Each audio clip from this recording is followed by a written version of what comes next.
Hi guys, good morning. Long time no see. Tagal na natin di nagkakachismisan ah. Ang dami kasi ng trabaho, tsaka tinamad na rin ako sa sobrang busy. Biriin nyo ba naman, dadating ako ng umaga. Hindi pa ako nakakadating sa office ko, hindi pa ako nakakaupo, sinasalubong na ako ng trabaho.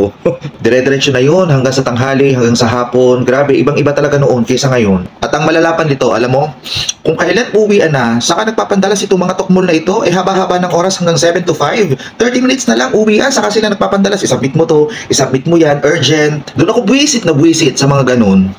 Kaya nawalan ako ng time sa pagbibideo, sa pag-upload. Kahit nga sa TikTok na nawala na din ako ng time na mapagsayaw-sayaw. Ito kasing trabahong to, nakakaabala sa pagtitiktok. Charot! At ang pinakamatindi pa nito, alam mo yung alas 9 na ng gabi, may nagme-message pa sa iyo na gawin mo to. At kailangan daw kinabukasan. Eh bakit hindi kinabukasan gawin? Diyos ko, nakakaloka.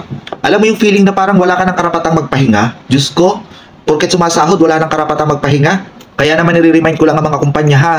Tao kami, tao. Hindi kami robot. May feelings kami. Marunong kaming mapagod. Marunong kaming magdamdam. Marunong kaming masaktan. Marunong kaming magtampo ha.